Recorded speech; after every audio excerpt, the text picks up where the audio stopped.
Greetings. This is a continuation of the Smothered Checkmate theme, and this particular example is from a real game played in 1987 National Singles Championship Women's Division between two grandmasters, Hu Ming and Xiangqi. I'm sure I'm mispronouncing those. And in which red wins. And Mr. Cheng's book says that it originated from an elephant versus left cross palace cannon opening. And this occurs after the 13th move. We've talked a little bit about the different opening ideas in some of the lessons, but we haven't talked much about the exact openings. At the higher level, grandmaster level, there's definitely some study of openings, exact openings, and figuring it out exactly what the best response is. And recently there's been some YouTube videos have surfaced where some of those ideas are explained. My videos are intended mainly for Western chess players who are picking up Xiangqi very casually, and they're generally are a long way from trying to memorize long opening variations. So for that reason, I don't spend too much time on the exact specific moves in the opening, just to make reasonable developing moves and being efficient with not losing tempi, efficiently getting your pieces into play. That being said, this game ends pretty quickly here with red winning. Now if we observe the position, Black is actually up a piece a whole knight. So what we've got here, we've got a. I'm going to use this as a pointer.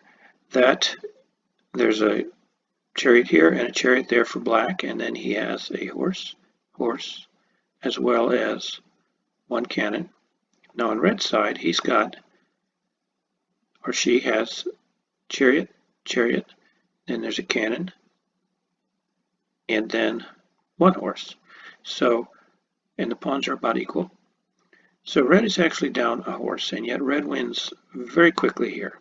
And one of the characteristics about it that enables that is the fact that there's a horse right here on the centroid, which invariably is a very awkward place to have a horse there. If you get a horse on the centroid, do your very best to get it out of there as quick as you can, because it's usually a problem, and it does prove to be so here. Now it's Red's move. Now if I was Red, I'd think, well, geez, I better take this pawn here, or maybe take this. But Red is looking more at his cannon here, and the cannon jumps over and takes this. Now we've talked before how powerful having a cannon entrenched on the central file is.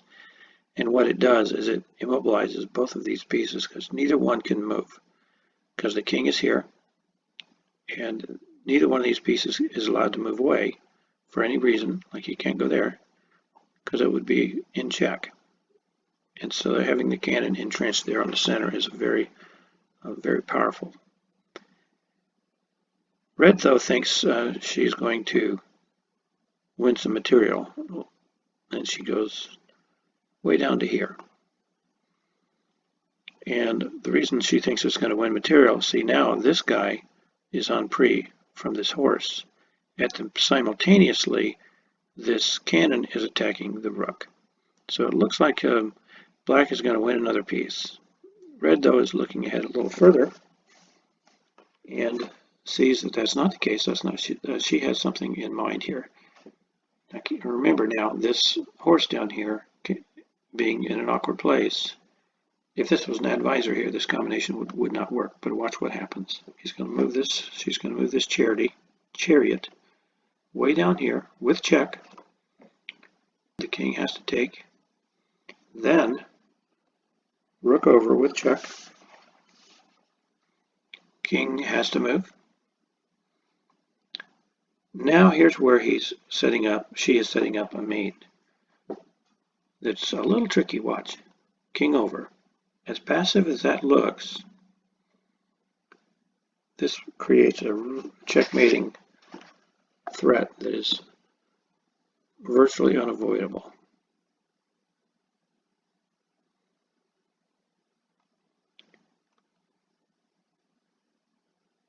Because here's what could happen. Horse could take this, and then the chariot comes in here with mate.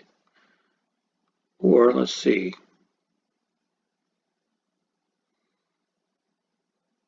Oh, and recall, otherwise maybe black would like to maybe move this over here, but black cannot because of the position of this cannon makes that an illegal move. And likewise, this cannot move.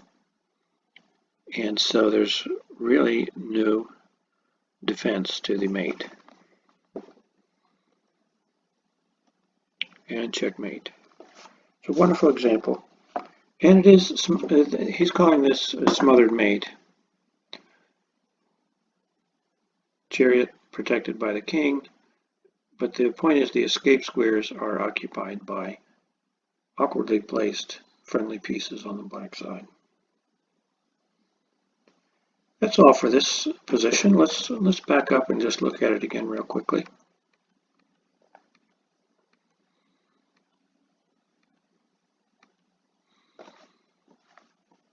So she moves the cannon across to occupy powerful central spot. Black is looking for counterplay. Now comes the surprise check. Check. Set up a mate that cannot be denied, and checkmate. Well, thank you for watching. With the next lesson, we'll turn our attention to a couple examples where stalemate is the goal. And recall in this game, stalemate is actually a win for the stalemating side, unlike in Western chess. So join us then. Thank you.